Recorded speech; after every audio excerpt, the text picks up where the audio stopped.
Hey everyone, it's Julian Gordon here, aka the interviewer, here to ask you the right questions to help you design the business called your life. And today's question is, how grateful are you? How grateful are you? And I want to address that question and also cover how you can take gratitude and integrate it into your entire life, not just on the day of Thanksgiving. Thanksgiving is right around the corner. It's an amazing day where people express appreciation, thanksgiving, and gratitude for all that they have. It's a beautiful time to be with family. But in a lot of cases, we've been taught the wrong things about gratitude. And today I want to address some of those myths and help you think about gratitude in a new way. I remember growing up, I would do the prayers at Thanksgiving when I was little, and my prayer would go something like this. Dear God, thank you for all this food that we have, because I know that there's people in the world who don't have food. Amen, right? And while the adults acknowledged me and were like, kudos to you, and pat me on the head for that kind of prayer, what I realize now is that given that kind of prayer, my gratitude was based on me having something that other people didn't.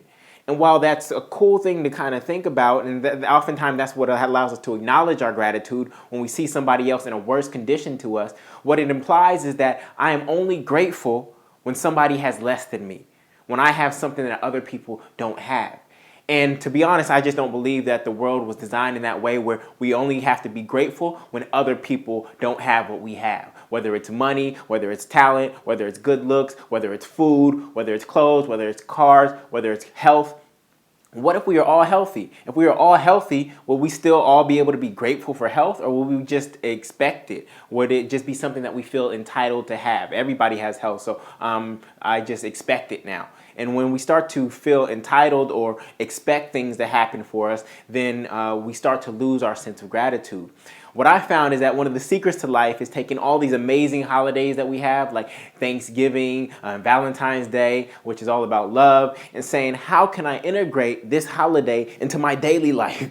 How can I take this holiday and integrate it into my daily life? And so today I want to share with you how I've integrated gratitude and Thanksgiving into my daily life. And it comes from one of the pages in the annual New Year Guide. The New Year Guide is coming. It's going to be out in a few weeks, so hold tight for that. You'll be able to get it soon. So look out for my next email about the annual New Year Guide, because one of my favorite pages in there is the actual gratitude list, where I'm able to just be still for a moment and think back on my year and say, what am I grateful for? What are the big and small things that happened to me this year that didn't have to happen?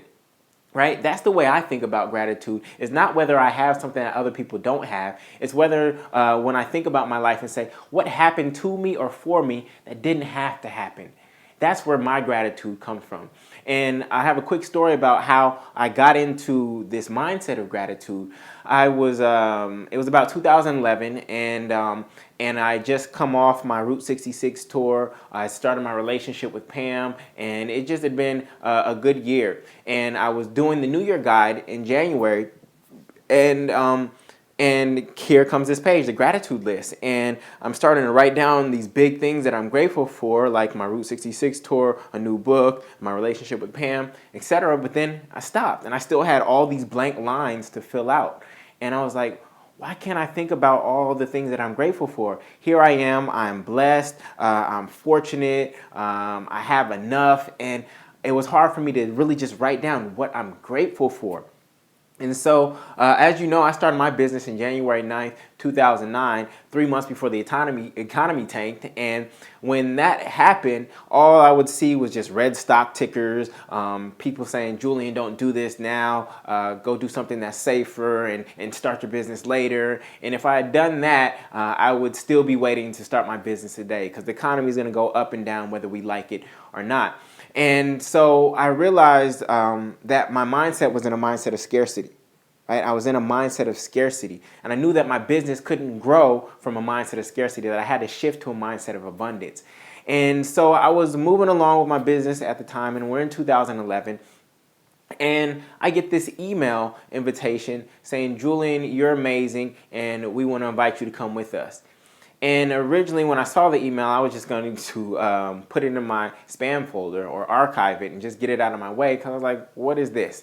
And I took a moment and I opened that email, and that email was an invitation to a cruise with the Summit Series. And if you don't know about the Summit Series, it's an amazing organization of thousands and thousands of young people doing amazing things in the world.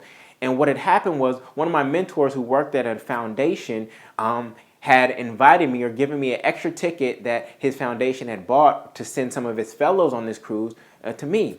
And I was like, wow, I had always wanted to go on the cruise, but I never made time or saved the money to go on a cruise. And here I got an invitation to go on a cruise with an amazing group of people for free. And on this cruise were people like Richard Branson, Russell Simmons, Gary Vaynerchuk, Gabrielle Bernstein. It was just an amazing group of people. And so I get there and I'm inspired, but I'm also insecure, because all these other amazing young people had paid their way to get there, and they had been doing amazing things in the world, creating multi-million-dollar companies, etc. And so I had these mixed feelings. But I realized that I was there for a reason, that I got that invitation from my mentor for a reason. And it was on that day, the day that we left Doc in Miami, that I started my gratitude journal. And this is my gratitude journal. And it's probably my handwriting is probably too small for you to see, but I made my first entry in one of these on April 6, 2011, because I was just overwhelmed by the fact that I was here, that something had happened for me that I had no control over, right? And so I've been keeping this gratitude journal for ever since that day. And this is actually the fourth one. I'm on this one right now. I'm almost done with this one. And here are the other ones, right? They're just little moleskin journals, and I keep them in my back pocket. And every time I sit down, whether it's on the subway or in my car, I'm reminded to take a moment and ask myself, what are you grateful for? What are you grateful for?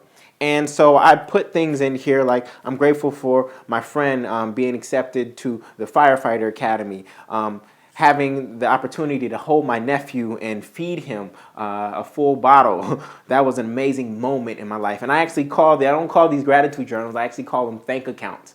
Right? I call them thank accounts. And every day I deposit millionaire moments into my thank accounts.